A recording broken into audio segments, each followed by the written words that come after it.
All right, we're hopping into the catalyst. Notably, these are definitely not the celestial creatures. We definitely saw a lot of feedback on the Reddit. I mean, clearly we have like, there's a Kieran, there's a Salt Spray, there's a Turtle, there's a Phoenix. These are, yes, those are the creature shapes that are the same as celestial beings, but that wouldn't really make any sense to conjure those as like kind of elemental manifestations. So these are just more, I mean, elemental manifestations. An homage to that, them. definitely an homage, kind of that nod to Nautical Quarter from Guild Wars 1. So hopping into it, for some reason we decided to give Elementals a hammer, 20 skills. We have a lot to get through here. We're going to try to speed it up a little bit. I'm going to talk really, really, really fast. Maybe not that fast, but we'll start with the refreshing mechanic before we get into the hammer. Press some buttons. This is giving me access to energy. You can see the energy bar kind of charging up here above the F5 skill. Very similar to how Warrior Adrenaline works, where hit enemies get energy. And that's going to enable you to deploy, I'm just going to cheat at this point, deploy the Jade Sphere.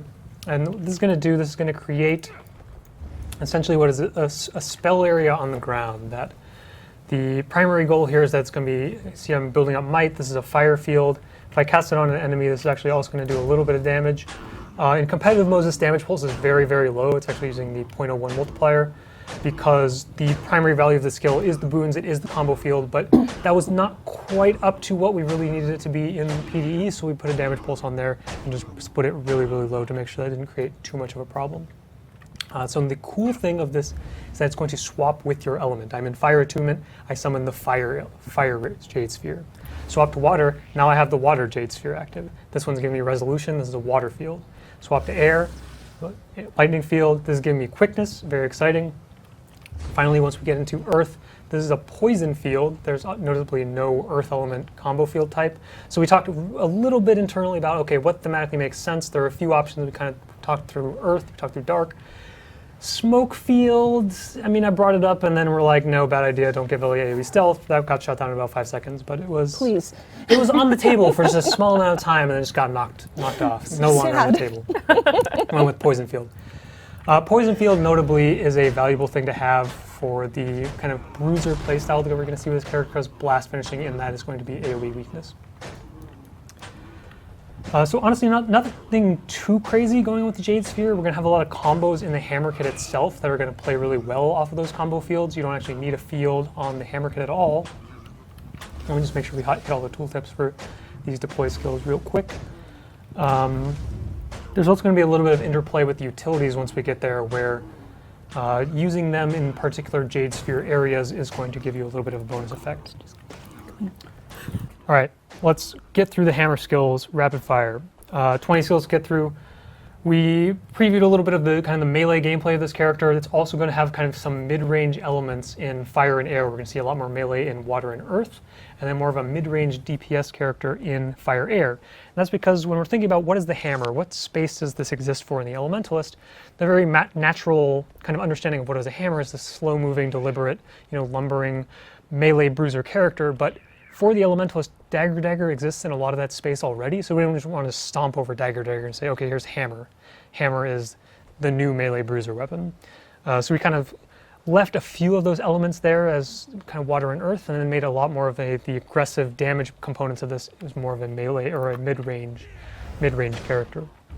And so starting off, I'm actually going to start off with skill 3 here, because this is kind of a shared mechanic across all 4 attunements. We're going to see this summons a projectile circling around the catalyst, and this is going to hit enemies that it passes through. Pretty exciting stuff. More of a melee skill here, but notably this does give you access to a little bit of a boost, and it's going to be variable per attunement. We're going to see fire gives you outgoing damage. Makes sense. So even if you are kind of standing at range, you're still going to get value at the skill because you get some damage bonus. Fire off the rest of my abilities, get some bonus damage there. And then we're going to have, I'm a little bit too slow there, but you see we have the flip over that recasts this circular projectile at my target. So we're really going to want to maximize the uptime of how long I get this damage buff before firing off the skill. But then the super cool interaction is that when I go into water and summon the water projectile, it actually refreshes the duration of all of the other projectiles. So you see now I got 3 going, hop into earth. I have all 4 of these projectiles. All of these are giving me buffs. Then you can refire, throw all 4 of those projectiles at your target, and that's going to be kind of the big damage payoff from this kit. God, that's so cool. And so you see here, now going into the tooltip, we start with Each of these circular projectiles are going to be a little bit of damage, a little bit of condition, but the circling component is going to be a little bit lower, and then once you refire it, get that grand finale is what the skill is actually called. You get a higher damage, higher condition application there. So real quick, the buffs here: Earth gives you damage reduction, Air gives you critical chance, Water gives you Condi damage reduction, and as we touched on with Fire, it gives you access to that increased outgoing damage. So it's going to create some really interesting gameplay. I fired a skill I didn't want to, but that's okay. Create kind of this really interesting gameplay where you're going to be wanting to move through your attunements and fire off these abilities that we'll come back to real quick, making sure that you're casting your spells and getting these refreshes on these damage bonuses before they expire, and then culminating in the big kind of finale at the end. And so this gives a little bit, one of the goals here was also to give a little bit more incentive to even go into Water and Earth, for especially in PvE modes where just a little bit, you care a little bit less about those, you want to maximize damage, but now you'll want to duck in for even just a second, cast the circular projectile, extend the rest of your damage buffs, and maximize the damage of that skill. So let's hop back into the Fire kit and just hammer through these skills. A lot of damage, a lot of burning on these skills. Nothing too out of place for the hammer, or for the Fire attunement on Elementalist, that is. Recommend having a target for any projectile skills. Singeing Strike, this is just a burning plus damage. Nothing too crazy. Moving into Surging Flames, this is a different flavor of that skill, of a projectile skill. This is not going to use the same shotgun style mechanic that we see on stuff like Fan of Fire, but the idea here is because we're looking to target this more mid-range gameplay with Fire attunement, this is only going to hit each target once. And you see there's a little bit of a cooldown protection there when I cheat and have no recharge. That's going to make sure this doesn't multi-hit, because then we can guarantee, okay, this is always going to do a good amount of damage when I'm playing this character from kind of this mid-range style, and I don't need to dive into melee range because it's a little bit more dangerous. We do have some better defensive options in traits and some of the utilities, because, I mean, we meme about how Elementalists always go into downstate and die and all that fun stuff. We do want to make sure there's a few more better defensive options to this character. Thank you. And so we'll get to those in a little bit. And again, keeping range as the main damaging components there. Moving into Triple Seer, we already talked about Flame Wheel here, so Triple Seer is up next.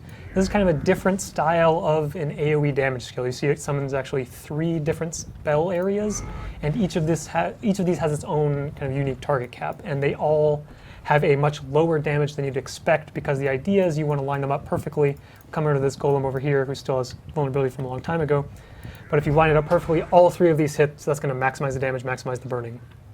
So this is going to play really well off crowd control skills, or just enemies that don't move, like these golems or bosses in PvE. And finally, we're going to have Molten End. So we saw a lot of burning on literally all their 4 skills in this kit apply burning, and so Molten End here, the final skill, is going to reward you for striking a burning enemy. It is going to give you access to Might and Fury per target struck. So that guy gave me 1. Over here, it's going to give me a little bit more, longer Fury duration, more Might stacks. And again, this is a blast finisher, so playing well with Jade Sphere, while I'm in Fire Attunement, it's going to give me access to Might stacks. Alternatively, it has this kind of delayed cast time, so there's the opportunity to start casting this ability, switch into Water, and then if you move into that field in time, that's going to give you the area Blast Finisher in a Water field AoE healing, which is a little bit more valuable. We're going to go over to the Air Attunement next, because we're going to go through damage and then damage, and we'll come back to the kind of melee bruisery style gameplay from Water and Air. So, Air Attunement, Wind Slam, nothing crazy. Projectile, deals damage. We already touched on Crescent Wind here as well, so next up is Hurricane of Pain. This is the channeled kind of AoE, kind of that 100 Blades style, rapid fire, channeled big damage skill on the 2 slot. So the idea here is that the Ellie spins their hammer so quickly, and then redirects their elemental energy and shoots it off into this targeted hurricane over here by all these golems. This is kind of the big damage payoff. You really want to set this up with CC. Moving into Windstorm. This is something that we saw in the video where people were worried about going off cliffs. Well, just pay attention to your surroundings. It's probably not that big a deal. But the idea here is here's the kind of the disengage, knockdown on there as well. But this is a little bit of if someone's diving you, knock them down, back up, respace, get into that mid-range style again, and really maximize your damage without being able to be pressured. And then finally here we have Shock Blast. So this is another kind of, this is a much slower moving projectile. You see, we throw it out. Going to pierce through enemies while it's moving. Once it lands on the ground, we're going to have this kind of delayed explosion, and that's going to be another stun. So some nice crowd control here in the Air Attunement kit. And again, this is a kind of a delayed blast finisher, so you can throw this out, switch attunements, get the field you want, and get that blast finisher. Next up, we're going to move into water. So this is already getting back into that melee style we see here with the auto attack combo. Nothing too crazy. Chill on the third hit. Again, kind of this thing that melee characters want to see. Second skill, we have Rain of Blows. More chill. This is 3-second chill and a 6-second cooldown is pretty notable, but the caveat here is you have to hit all 4 of these hits against the same target. So rewarding you for either crowd controlling or just sticking to your target. A little bit of damage on there as well. Some potentially high chill uptime if you maximize that spacing. Skipped over Icy Coil because we already talked about that one. Next up we have Crashing Font. So here's some mobility. You can use this to go in. You can use this to kind of reposition, go out if you need to. Ideally, you're going to go in because it's going to reward you for hitting targets. And it's going to heal per target struck. So hop in there. This is also a leap finisher. Fire this off in the water sphere, give you a little bit of healing on top. And just a pretty big heal if you do hit all 5 targets. That's also going to set up the final skill of this kit, Cleansing Typhoon. This is going to be a similar kind of PB AoE hammer swing that gives you access, or it's going to cleanse a condition per target struck. So again, maximize your targets, maximize the value of these skills. Moving into Earth, we're going to see a little bit more defense, more tankiness, more crowd control. Nothing crazy on the auto attack skill here. Stone Strike, just PB AoE damage. Second up, we have Whirling Stones. Another kind of much slower, more deliberate channel. Earth is a little bit less aggressive, so it kind of a little bit slower in how it deals its damage, but it still has a reasonable damage potential from the skill. A lot of bleeding, a lot of damage, if you really maximize all those hits. Rocky Loop again, that's the circular projectile of the Earth Attunement. Next up we have Immutable Stones. This is going to be a single shot, single attack block. This is a mechanic we've seen in a lot of skills across the game, where you block an attack and you get a reward for blocking an attack. In this case, the reward is an aura. And that aura is actually based on your active attunement. So if we just fire off a skill here real quick, if I can type correctly. You're really committed to not clicking skills. Well, I have to type so that to tell the golem, hey, use a skill on me. As you see, I got Magnetic Aura. But there's a little bit of a window here, especially because the block is also channeled. I can start channeling this block, then switch to air. That's going to give me Shocking Aura instead. So depending on the situation, you might want to get a different aura depending on, I mean, melee range Shocking Aura is much better. Maybe you just want the damage mitigation from Frost Aura, Fire Aura, whatever. All of those things are available with Immutable Stone. And then finally we have Ground Pound. So this is kind of that big crowd control, also the blast finisher of the Earth Attunement. Instead of just doing another knockdown, that's something the dagger already does. So again, trying to create a little bit more space between those two play styles. This is going to be a longer duration immobilize, and that allows us to put a little more damage, a little bit of bleeding on top of that. So again, that very long windup and a really big shockwave there, applying immobilize and bleeding. So next up, we're going to move into the utility skills. So these are augments. That's another skill type that we kind of didn't have something that we wanted to, something existing, made up augments. What is an augment? For the most part, these are kind of duration-based buffs, and we're going to see a few different flavors of these again. And the notable kind of bonus is that if you use these in the matching element sphere, all of these are going to have a particular element that they are kind of associated with. It's going to give you a little bonus. So we start here with Soothing Water. This is just going to be a pretty basic pulse heal over time, nothing too crazy. If you use this while you're inside the water sphere, you won't actually see it on this usage because I don't have any conditions, but each of these pulses will then cleanse a condition as well, so a little bit of extra value there on top. Next I'm going to hop over to Fortified Earth, which is going to be the Earth Augment. This one is kind of where we really felt the need to give LE access to a good defensive utility skill. Obviously we have like Mistform as a hard invuln and a longer cooldown. Earth Shield's a little bit more clunky to use to get that invuln, longer cooldown. Fortified Earth, just a pretty standard channeled block. This is something that LE doesn't really have access to, so giving them access to this on a 30-second cooldown should kind of enable that melee style a little bit better than some of the existing options. And the slight bonus here is that used inside the Earth Sphere, I am going to get Barrier on top. Next up, we're going to move to Invigorating Air. So here's the Stun Break, another pretty reasonable defensive cooldown because it's going to increase your endurance regeneration, which is relevant if I don't have infinite endurance. So endurance regeneration, nothing crazy, we've seen it before. The bonus here is super speed, a little bit, not the most exciting, but stun break, defensive value. And then finally we're going to have, not quite finally, but next up we have Shattering Ice. So the idea behind Shattering Ice is that it makes all of your attacks have a splash damage component. There's an ICD on this, kind of similar to One Wolf Pack, but instead of the single target extra hit, this is going to give you a multi-target extra hit. And the idea, one of the goals here is that it gives you more energy because you're hitting more targets with all these bonus strikes. Cast this inside the water sphere. All those bonus attacks are going to give you a little bit of chilled air. And finally, we have Relentless Fire. So here's the fire augment, and this one's very straightforward, just increased outgoing damage. If you use it inside the fire sphere, it makes your attacks unblockable, so it really allows you to unleash kind of the maximum damage potential of this character. And finally, last up, we have the elite skill, Elemental Solarity. This is effectively cooldown reduction. While you have this augment active, all of your outgoing strikes are going to reduce the cooldown of your weapon skills. Obviously, I'm cheating, I have no cooldowns anyway, but in normal gameplay, there's potentially a lot of cooldown reduction, 8-second duration, 1 second off per hit, and a 1 second interval, so up to 8 seconds of cooldown reduction for your entire weapon kit, which is, as we see here, 20 skills. That's a lot of stuff. This one is actually a kind of a universal augment. It will inherit from any Jade Sphere, give you a boon depending on which element you are attuned to, so Might, Vigor, Fury, or Protection. So we're back here with the Catalyst traits.